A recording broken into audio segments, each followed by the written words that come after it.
Hello students, how are you all? I hope you all are doing well. तो आज का हमारा topic है रिलेशन एंड फंक्शन। तो इस चैप्टर को स्टार्ट करने से पहले just do a quick revision. चलो बताइए सेट्स क्या होता है। Just right in chat box, let me know how much do you know, क्या क्या जानते हो सेट्स के बारे में। कलेक्शन ऑफ ऑब्जेक्ट्स, सही है। एलिमेंट्स भी कह सकते हो। अगर प्रॉपरली तरीके से, अच्छे तरीके से डेफिनेशन में कहोगे तो क्या कहोगे? A set is a collection of objects और एलिमेंट्स। एलिमेंट्स किस टाइप के क्या हो सकता है? Natural number, even number, whole number, any type of. उनका क्या होना चाहिए? कलेक्शन। तो जो कलेक्शन होता है किसी भी एलिमेंट्स का, जो कि आपका नेचुरल नंबर हो या फिर होल नंबर हो या फिर आपके इवन या फिर ओड, कोई भी नंबर हो, उनके कलेक्शन को हम क्या बोलते हैं? सेट्स। तो आपकी डेफिनेशन करेक्ट है। चलो सेट्स तो कर लिया, अब मुझे ये बताओ, how many methods of representing a set are there in our NCERT book? कितने मेथड्स हैं बताइए। Yes, two types of method. First is set builder form and another is roster. तो सेट बिल्डर फॉर्म में क्या होता है? जो कि लैंग्वेज की टाइप में आप किसी भी सेट को लिखते हो।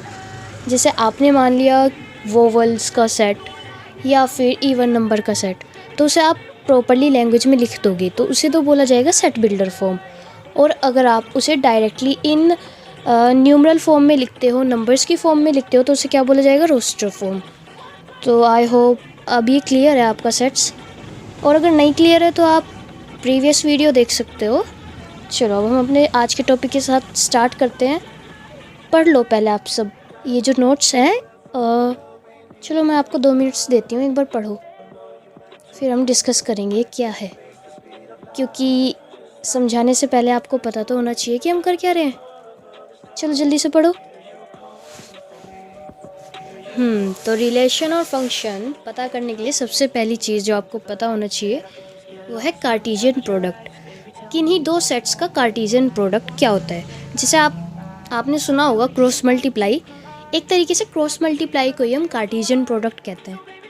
Cartesian product. चलो कैसे? मान लीजिए आपका कोई सेट ए है जिसमें 2 नंबर ऑफ एलिमेंट्स हैं आपके 3 और 4, और कोई सेट बी है जिसमें आपके नंबर ऑफ एलिमेंट्स उसमें भी 2 ही हैं और उसमें है 7 एंड 8। चलो लिख के दिखा देते हैं, ऐसे तो आप सोचे होंगे पता नहीं क्या है। तो ये रहा जिस सेट्स की हम बात करें, set A in which we have 3 and 4 and set B in which we have 7 and 8। तो अब हम इसका कार्टेशियन प्रोडक्ट निकालना है। तो कार्टेशियन प्रोडक्ट में बेसिकली होता क्या है कि आपके जो ए सेट है उसका जो एलिमेंट है वो फर्स्ट नंबर पे आएंगे। 3 और 4 आप जब भी ऑर्डर्ड पेयर बनाते हो, ऑर्डर्ड पेयर का मतलब है ए और बी, इस टाइप से इस फॉर्म में बनाओगे। यहाँ पे जो ए होंगे इन्हें फर्स्ट एलिमेंट्स बोला जाएगा, जो ए की प्लेस पे आएंगे। और वो किसके होंगे? From set B. Set A के एलिमेंट्स होंगे आपके जो ए होंगे, और जो बी है सेकंड एलिमेंट्स, इन्हें सेकंड एलिमेंट्स बोला जाता है। ये होंगे आपके सेट बी के। तो बनाए? Are you ready? तो कॉपी पेन ले लो, चलो जल्दी जल्दी से बनाते हैं। तो हमें निकालना है इनका कार्टेशियन प्रोडक्ट, मीन्स ए क्रॉस बी। इस तरीके से हम इसे रिप्रेजेंट करते हैं। तो यहाँ पे क्या क्या हो सकता है? तो आपको पता ही है कि सेट ए के जो एलिमेंट्स हैं वो फर्स्ट नंबर पे आएंगे, वो फर्स्ट एलिमेंट्स होंगे। तो क्या क्या बन सकता है? एक तो बनेगा आपका 3, 7, 3, 8। और चलो अब आप बताओ बाकी के दो। सिंपल है, जो 4 से बनेंगे, 4, 7 और 4, 8। ठीक है, ऐसे। This is your Cartesian product. इसे आपका कार्टेशियन प्रोडक्ट कहा जाता है। I hope it's clear now. Okay, चलो वापस आ जाओ अपनी उस पर। देखो, एनी डाउट? अब तो होना नहीं चाहिए। मान लीजिए सेट ए और सेट बी आपकी नॉन एम्प्टी है, सॉरी एम्प्टी है। एम्प्टी का मतलब पता है? खाली, खाली है। तो ए क्रॉस बी में आप क्या लिखोगे? इनका कार्टेशियन प्रोडक्ट क्या है? जब ये भी एम्प्टी सेट है, इसमें भी कुछ नहीं है, इसमें भी कुछ नहीं है, तो इनके प्रोडक्ट में आएगा फाई। फाई मतलब नल सेट। नल सेट का मतलब कुछ भी नहीं। ठीक है, ये तो बेसिक है, ये तो आपको पता ही होगा जहाँ तक मुझे लगता है, बहुत बेसिक है। अब अगर आपको नंबर ऑफ़ एलिमेंट्स निकालने हो इन क्रॉस प्रोडक्ट, तो आपको क्या पता होना चाहिए? Number of elements in A, अगर ये पता हो, और अगर number of elements in B, मान लो कि वो क्यू नंबर ऑफ़ एलिमेंट्स हैं, तो ये पता होना चाहिए, number of elements in B. ठीक है, अगर ये पता हो तो आप number of elements in A cross B भी निकाल सकते हो। वो कैसे? जैसे हमारे पास ये हमने फर्स्टली जो सेट माना था वो था ए 3,4 और बी 7,8।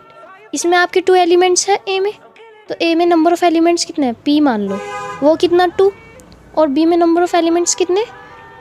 क्यू मान लो, वो भी कितने? 2। तो जो number of elements in Cartesian product of A cross B कितने होंगे? वो होंगे आपके पी क्यू, जिसे हम बोल सकते हैं 2 × 2 इट मीन्स 4। देख लो, हमने कार्टेशियन प्रोडक्ट निकाला था ए क्रॉस बी का, इसमें कितने एलिमेंट्स थे? 1 2 3 4। तो इसका easiest way number of elements directly निकालने का, इनमें जो नंबर ऑफ़ एलिमेंट्स है आपके ए और बी में, उन्हें मल्टीप्लाई करके भी आप निकाल सकते हो। If you have a triplet, तो आप क्या करोगे? ट्रिपलेट का मतलब क्या? जो सेट्स हैं आपके सेम हैं, एक ही सेट को 3 बार लिखने के तरीक़े को क्या बोलेंगे? ट्रिपलेट।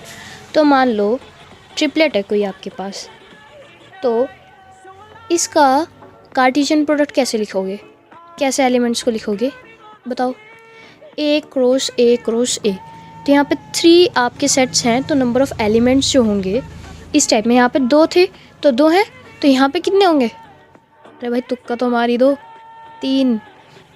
वो भी हमने ही बता दिया, चलो आपने भी बताया होगा, हमारी गलतियाँ नहीं सुना, अपनी गलती मान लेते हैं। कॉन्सेंट्रेट ए कोमा ए, जहाँ पे, या फिर ए कोमा बी कोमा सी, कुछ भी कह सकते हो, जहाँ पे ए बी सी जो हैं आपके किससे बिलोंग कर रहे हैं? सेट ए से। क्लियर है? इसे बोला जाएगा ट्रिपलेट। वैसे बेसिकली आपसे पूछा नहीं जाता, लेकिन फिर भी पता तो होना ही चाहिए ट्रिपलेट क्या होता है। अब मुझे बताइए, व्हाट इज़ रिलेशन? गैस कीजिए, व्हाट इज़ रिलेशन? तो जब भी आपसे कोई पूछे ना रिलेशन क्या होता है, तो डायरेक्टली बोल दीजिए, a relation is a subset of Cartesian product. जो कार्टेशियन प्रोडक्ट के सबसेट्स होंगे ना, उन्हें ही रिलेशन कहा जाएगा। जस्ट लाइक आपके पास ये आपका क्रॉस प्रोडक्ट था, इसके अंदर आपके पास 4 एलिमेंट्स के सेट है, पेयर्स हैं या फिर ऑर्डर्ड पेयर है कह सकते हो। तो इसमें अगर आपको 3,8 या फिर 4,7 रिलेशन पूछा जाए ये क्या है, तो आप इसे एक तरीके से रिलेशन में बोल सकते हो, नहीं बोल सकते? हाँ, क्योंकि ये कार्टेशियन प्रोडक्ट में कंटेन कर रहे हैं, कार्टेशियन प्रोडक्ट में है, तो ये क्या होंगे? ये आपके होंगे रिलेशन। अब डोमेन क्या होती है? Just consider if you have a set A in which there are 2 elements 4,5, and in another set B the number of elements which you have is 7,8 है आपके पास ये। तो इनका क्रॉस प्रोडक्ट क्या होगा? अब की बार मैं नहीं बताने वाला, जल्दी करो। ये भी टीचर के काम ही है कि बच्चों को सब कुछ लिख के दिखाए, है ना? चलो,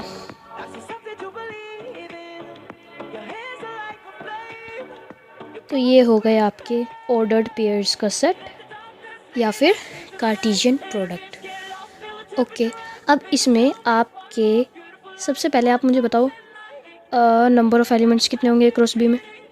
क्विकली रिवाइज। Correct, it's 4। अब ये मत पूछना कैसे है, वो मैं बता चुका। आगे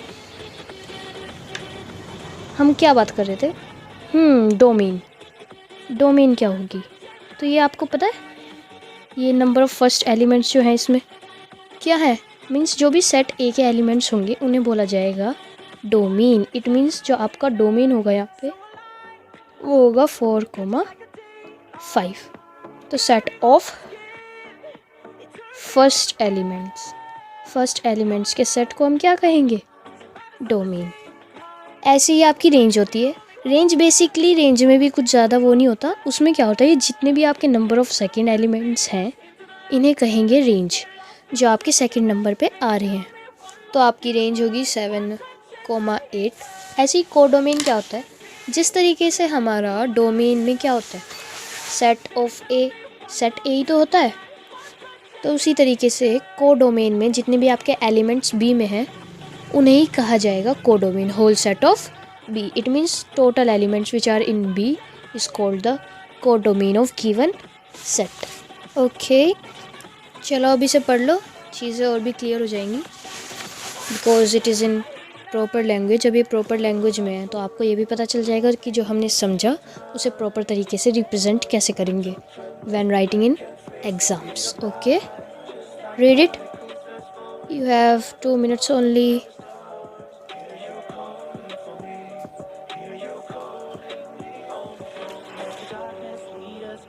चलो अब हम बात करते हैं फंक्शन की।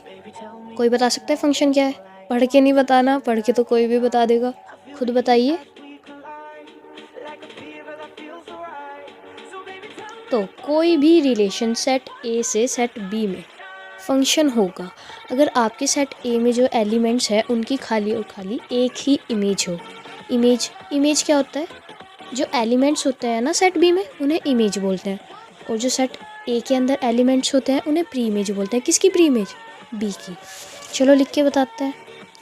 तो मान लो आपका कोई सेट ए है, इसके अंदर जो एलिमेंट्स हैं वो है आपके ए बी सी, और जो सेट बी है उसके अंदर एलिमेंट्स हैं 1 2 3। तो ये जो ए है उसकी खाली एक इमेज होगी, मतलब वो खाली एक से ही मिलेगा, एक ही एलिमेंट से मिलेगा सेट बी के। इसी तरीके से सेट बी की जो आपका एलिमेंट बी है उसकी भी एक ही इमेज होगी, और जो एलिमेंट सी है उसकी भी एक ही इमेज होगी। अगर ये जो आपका इसे रिप्रेजेंट करने का वे है ये बिल्कुल सही है, इसे तो कह सकते हो आप कोई भी फंक्शन। बट अगर आपने किसी एग्ज़ाम में या फिर टेस्ट में इस तरीके से कर दिया, आपको रिप्रेजेंट करने के लिए आया कि बताइए फंक्शन क्या होता है, उसे ग्राफिकली रिप्रेजेंट भी करिए, तो आप ऐसे नहीं कर सकते, क्योंकि अगर आप इस तरीके से करोगे तो वो आपका बिल्कुल गलत होगा। मान लीजिए ऐसे ए का आपने इमेज 1 भी दिखा दी और इमेज 2 भी दिखा दी, so it is totally wrong, और ये आपका मार्क्स डिटेक्ट करवा देगा। तो मार्क्स कटने से अच्छा हम सही तरीके से रिप्रेजेंट कर लें। आपका जो सही तरीका होगा वो होगा ये, ठीक है। अब domain, now we are talking about pre image and image. तो जो इमेज होता है वो क्या होता है? Elements in set B. जो सेट बी के अंदर एलिमेंट्स होता है उन्हें इमेज बोला जाता है। किसका? इमेज ऑफ ए, सेट ए की या फिर सेट ए के एलिमेंट्स की इमेज। और जो एलिमेंट्स होते हैं आपके सेट ए के अंदर उन्हें बोला जाता है प्री इमेज। किसकी प्री इमेज होगी? अब कौन सा सेट बचा? एक ही तो सेट बचा ना, ये तो लॉजिक है भाई, सेट बी, ठीक है। अब हम बात करेंगे टाइप्स ऑफ फंक्शंस। कितने टाइप के होते हैं? पढ़ चुके होंगे एनसीईआरटी में। तो basically they are 7 types of function. 7 types के होते हैं। फर्स्ट फंक्शन होता है आइडेंटिटी।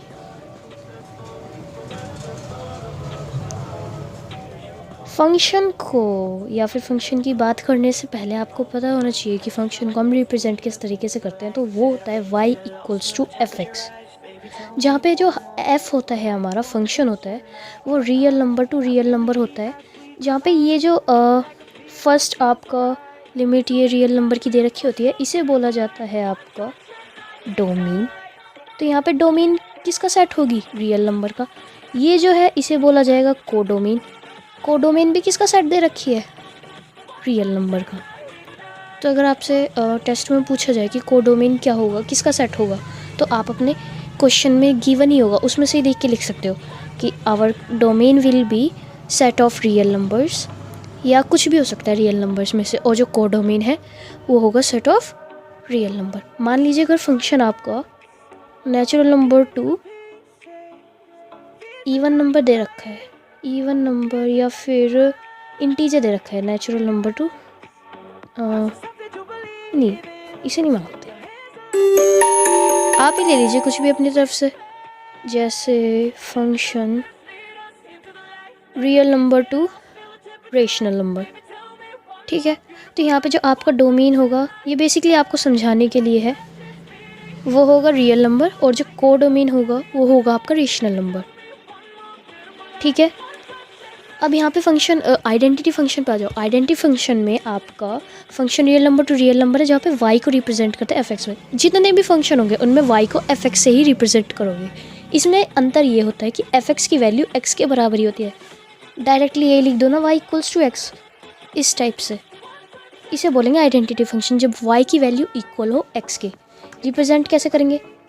y और x, मान लो ये 1 है और ये भी 1 है, तो ये यहाँ फिर और वैल्यू ऐसे, तो क्या हो रहा है?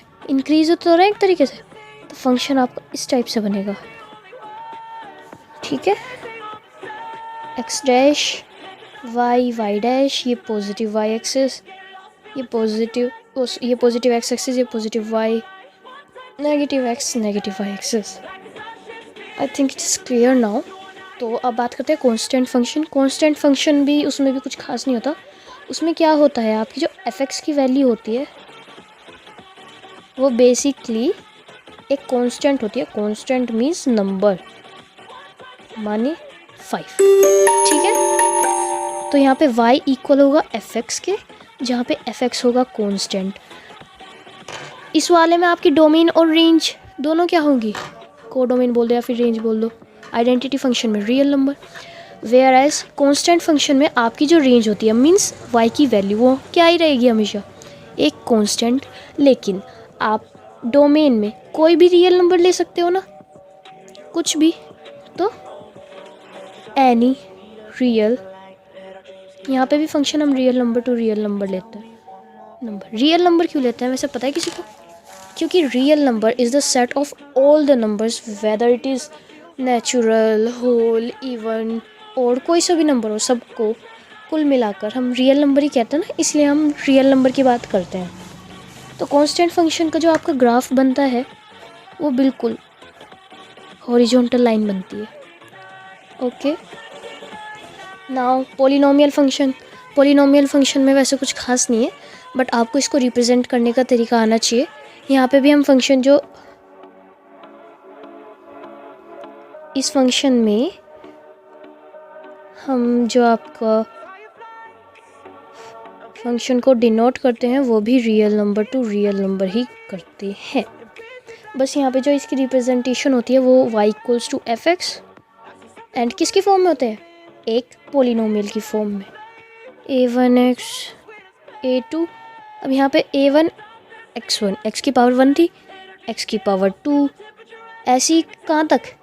an x की पावर n तक बढ़ता चला जाएगा। इस टाइप के फंक्शंस को बोला जाता है polynomial function. Just take a quick look at the notes को अच्छे से पढ़ लीजिए जल्दी जल्दी, अब चीज़ें और भी क्लियर हो जाएंगी। रेशनल फंक्शन क्या होता है?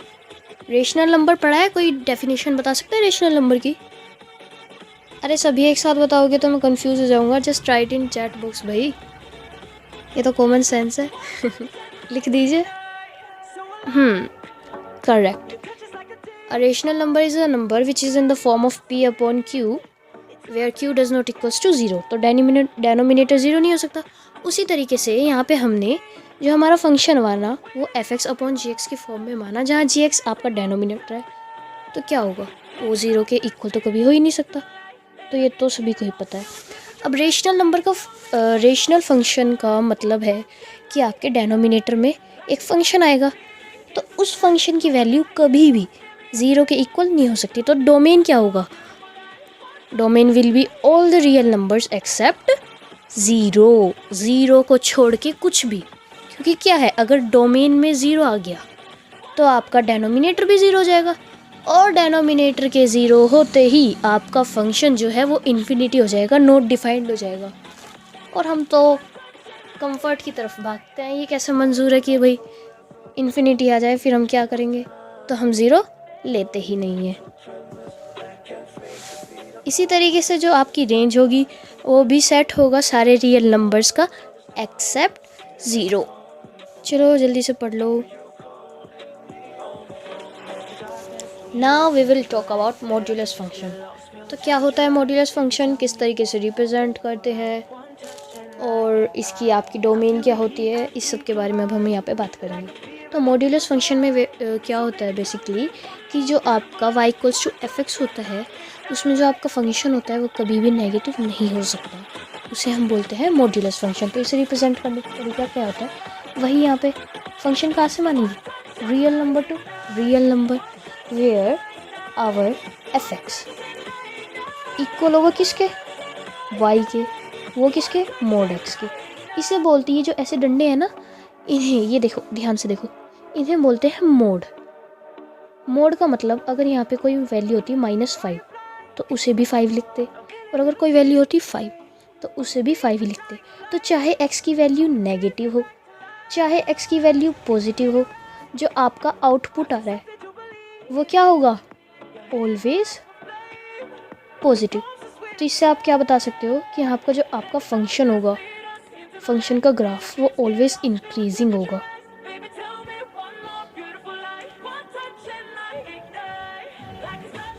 इंक्रीजिंग कहाँ, y एक्सिस पे, क्योंकि y equals to F X ही तो लेते हैं। चलो अब एफ एक्स की जो वैल्यू है वो क्या होंगी, या तो x होगी या क्या होगी -x। जब इसमें पुट करेंगे तो ऑलवेज पॉजिटिव है, ये तो सबको ही पता है। अब -x कब होगी, जब x बड़ा हो 0, और x कब होगी, जब x बड़ा हो 0। ये होता है इसे रिप्रेजेंट करने का तरीका। यहाँ पे आपकी जो डोमेन होगी वो एनी रियल नंबर, कोई सी भी रियल नंबर हो सकती है। ओके, अब हम बात करेंगे सिग्नम फंक्शन की। क्या होता है सिग्नम फंक्शन, सोचो।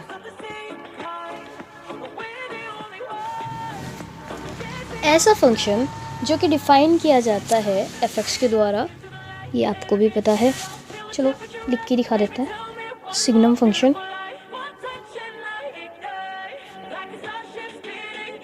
उससे पहले एक बार मैं आपको मॉड्यूलस फंक्शन को रिप्रेजेंट करने का तरीका या फिर ग्राफ बता दूं, क्योंकि एग्ज़ाम में या फिर टेस्ट में ग्राफ बनाने के लिए ज़रूर आता है। तो यहाँ पे ग्राफ आपका इस टाइप का बनता है, मतलब यहाँ पे x की वैल्यू ऐसे इंक्रीज़ होने लग रही है तो y पे भी वैल्यू ऐसे ही बनेगी। अगर ग्राफ इधर की साइड ऐसे है तो इधर भी बिल्कुल सेम।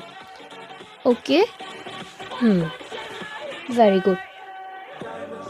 तो सिग्नम फंक्शन में आपकी जो रेंज होती है ना, यहाँ पे हमेशा आपकी रेंज -1 से 0 से 1 तक ही रहेगी, कभी भी इससे अलग नहीं होगी। ध्यान में रखना, इट कैन नॉट वेरी, अलग अलग नहीं हो सकती। जबकि जो आपकी डोमेन है, डोमेन माने फर्स्ट एलिमेंट का सेट। फर्स्ट एलिमेंट मतलब यहाँ पे फर्स्ट एलिमेंट क्या ले रहे हो आप, x ले रहे हो, और x की वैल्यू पुट करने पे आपको क्या मिल रहा है, y की वैल्यू। तो डोमेन होगी x की वैल्यू, जो कि कोई भी रियल नंबर ले सकते हो, ठीक है। लेकिन रेंज जो आपको y की वैल्यू मिलेगी वो हमेशा -1, 0 और 1 मिलेगी। तो इसे रिप्रेजेंट तो बहुत आराम से कर सकते हैं। डोमेन कोई भी real number, any real number, जिसे आर से करते हैं हम रिप्रेजेंट।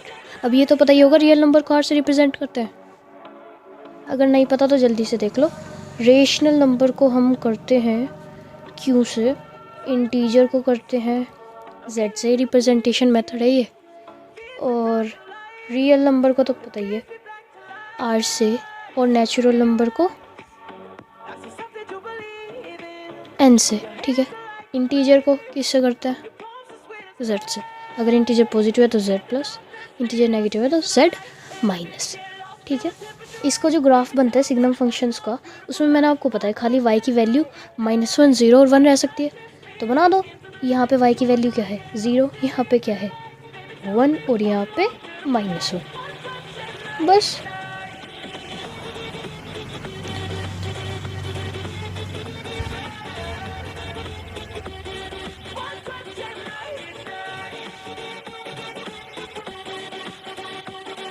ठीक है, इस टाइप का बनता है आपका सिग्नम फंक्शन का ग्राफ। ओके, तो चलो अब लास्ट जिसकी हम बात करेंगे, सिग्नम फंक्शन को आप f(x) = mod x अपॉन में x भी बोल सकते हो। ओके, इसमें f(x) की वैल्यू क्या होती है -1, 0 और 1। -1 कब, जब x से बड़ा होगा 0, 0 कब, जब x इक्वल होगा 0 के, और 1 कब होगा, जब x बड़ा होगा 0 से। ओके, चलो अब ग्रेटेस्ट इंटीजर फंक्शन की भी जल्दी से बात कर लेते हैं। बस आप लोगों की वजह से इतनी लेंथी होती है वीडियो। बेसिक्स क्लियर रखो अपने, क्योंकि आगे कॉम्पिटिटिव एग्ज़ाम्स में बेसिक भी पूछे जाते हैं। ठीक है, और कोई नहीं बताता वही फंक्शन आप क्या लोगे, real number to real number, पता ही है तो आपको।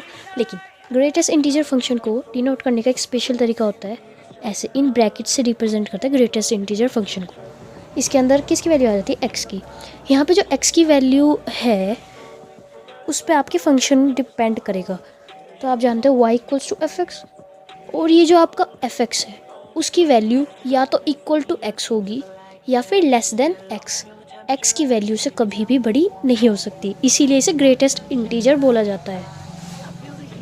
इसका ग्राफ जो होता है वो जैसे सीढ़ियाँ नहीं होती स्टेप वाइज, उस तरीके से होता है।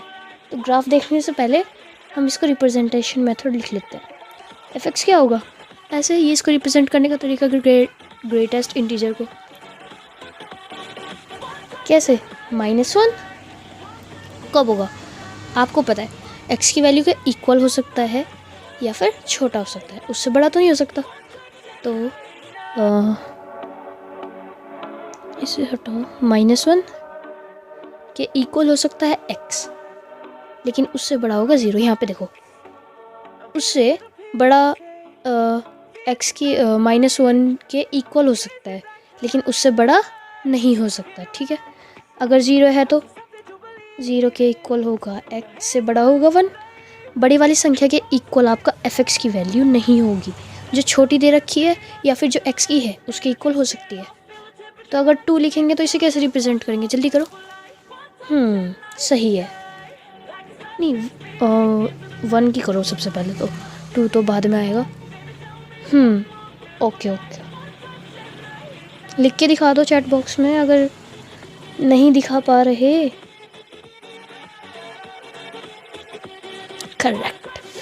अब इसे रिप्रेजेंट करने का मेथड ये देखो, जैसे यहाँ पे आपका 1, 2, यहाँ पे 3, ये भी -1, -2, -3, x डैश 1, 2, 3, ये -1, -2। अब देखो यहाँ पे जब आपका x की वैल्यू क्या थी 0 से -1, तो फंक्शन हुआ होगा आपका यहाँ से यहाँ, फिर यहाँ से यहाँ, जब -1 से 2, फिर जब x की वैल्यू आपकी क्या थी, थक जाते हैं टीचर भी, चलो जल्दी से करते हैं। तो यहाँ पे देखो, जो आपका फंक्शन की वैल्यू है और जो उससे बड़ी है उसे ऐसे दिखा दो तो आपको मज़ा आ जाएगा रिप्रेजेंट करने में। वाह कितनी प्यारी सीढ़ी ऐसे है ना। तो यहाँ पे क्या था, 0 to 1, 0 से 1, फिर 1 से 2, ये मैंने गलती से भर दिया, खाली होना ये, ऐसे लो खाली हो गया। फिर क्या होगा, फिर होगा आपका 2 से क्या है 3, फिर ऐसे ही 3 से 4 ऐसे बढ़ता जाएगा स्टेप वाइज, तो इसे बोलेंगे ग्रेटेस्ट इंटीजर फंक्शन। फिर अलजेब्रा आ जाता है। अलजेब्रा में कुछ नहीं करते, फंक्शन का एडिशन, सब्ट्रैक्शन और मल्टीप्लिकेशन के बारे में पढ़ते हैं। अगर 2 फंक्शंस है तो उनके एडिशन को fx प्लस gx लिखेंगे। लिखते हैं नहीं लिखते? तो आप इसे डायरेक्टली f प्लस g को ऐसे function fx plus function gx को इस तरीके से भी रिप्रेजेंट कर सकते हो। मान लो fx दे रखा है आपका x प्लस 1 और gx दे रखा है x प्लस 2, तो fx प्लस gx को क्या लिख सकते हो? f प्लस जी एक्स, इसका मतलब x plus 1 plus x plus 2 जो कि आ जाएगा आपका 2x plus 3।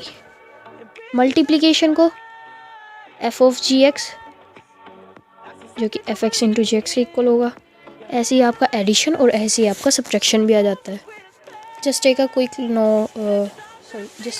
Look at the notes, जो जिस नोट्स को पढ़ लो, अब चीज़ें बिल्कुल ही क्लियर हो जाएंगी डेप्थ तक जाकर। चलो देखो साइड वाले, चलो अभी दिखा रहा हूँ साइड वाले नोट्स भी, क्विकली ने पढ़ लो। सबसे पहले ये लो, ठीक है, क्लियरली दिख रहा है सबको?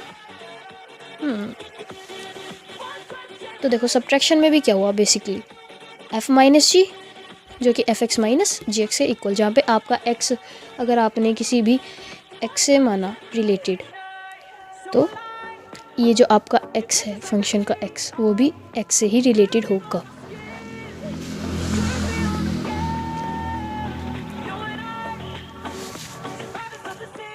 अगर आपका function fx equals to mx plus C है, तो यहाँ पे जो m होगा और जो c होगा वो आपका कांस्टेंट होगा। इट मीन्स कि जैसे आपको कोई फंक्शन दे रखा है x प्लस 2, तो यहाँ पे m की वैल्यू क्या है बता दो? तो x के साथ मल्टीप्लाई में क्या है, कुछ नहीं है, तो 1, तो m की वैल्यू हो गई 1 और c की वैल्यू हो गई 2। ऐसे बता सकते हो। चलो now I am going to stop the video. अब हम मिलेंगे अगले चैप्टर में जो कि आपका है ट्रिग्नोमेट्रिक फंक्शंस। तो be ready, bye bye. Chapter अच्छे से तैयार कर लेना, ठीक है? ओके।